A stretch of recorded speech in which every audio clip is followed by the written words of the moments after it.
cours de la vie embryonnaire, un stock de cellules appelées ovocytes se forme dans l'ovaire.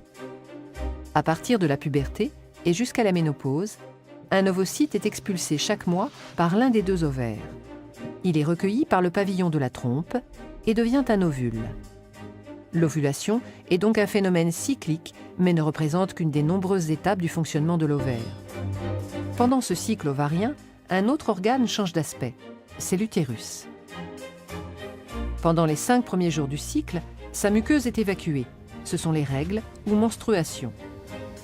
Cette muqueuse se reconstitue durant les 9 jours suivants, période au cours de laquelle sa taille augmente. Ces transformations la rendent apte à recevoir un embryon au cas où un rapport sexuel non protégé s'est déroulé, donnant lieu à une fécondation entre l'ovule et un spermatozoïde.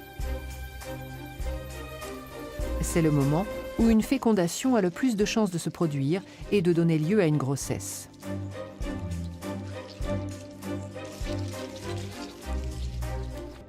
L'ovaire, au cours du cycle, sécrète en plus ou moins grande quantité 2 hormones dans le sang qui vont agir sur l'utérus, les œstrogènes et la progestérone.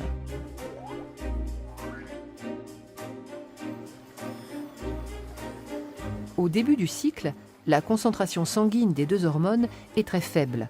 C'est ce qui cause les règles. Les hormones, ce sont des substances chimiques sécrétées par différentes glandes de notre corps. Une fois libérées dans le sang, elles stimulent ou freinent l'activité de nos organes. Les différences physiques entre hommes et femmes sont principalement dues aux hormones sexuelles. Stimulées par le cerveau, les ovaires sécrètent surtout des œstrogènes, tandis que les testicules produisent surtout de la testostérone. Conséquence, chez les garçons, les muscles se développent, particulièrement dans le haut du corps. Chez les filles, la graisse est stockée au niveau des hanches et de la poitrine. La puberté, c'est l'étape clé, le moment où filles et garçons vont vraiment se différencier.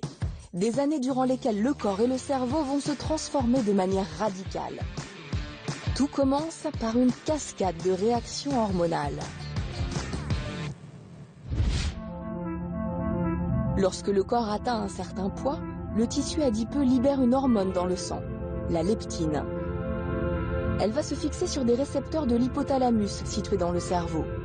L'hypothalamus est alors stimulé pour produire à son tour d'autres hormones. Cette réaction en chaîne continue vers l'hypophyse, une autre glande du cerveau, puis vers les ovaires et les testicules. C'est alors un déferlement d'œstrogènes chez les filles et de testostérone chez les garçons. Mais une 3e hormone intervient chez ces demoiselles, comme nous l'explique Jean-Claude Carrel, endocrinologue. Les premières règles arrivent environ 2 ans après le début de la puberté. Il y a la production d'une hormone qui est la progestérone. Et cette progestérone, son rôle, c'est de préparer l'utérus à recevoir un embryon. En effet, grâce à ces hormones sexuelles, nous devenons fertiles. Les testicules produisent des spermatozoïdes, les ovaires délivrent des ovules. Les hormones ne transforment pas que le corps, elles modifient aussi le cerveau. Il est en plein chantier. Pas étonnant que nos adolescents aient parfois des comportements étranges. C'est la fameuse crise d'ado.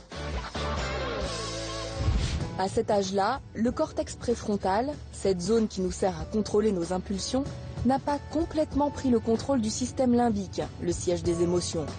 D'où une grande instabilité émotionnelle et quelques disputes avec les parents.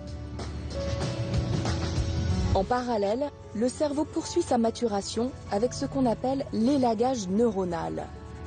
En d'autres termes, les neurones et les connexions inutiles sont éliminés. Le cortex cérébral perd à la fin de la puberté, tout est en place pour faire des enfants. Les hormones sexuelles vont agir sur le corps et le cerveau durant toute notre vie. Avec une différence notable cependant, les femmes sont soumises à un cycle hormonal. Les taux d'œstrogènes et de progestérone montent et descendent. Alors que chez les hommes, la production de testostérone varie peu d'un jour à l'autre.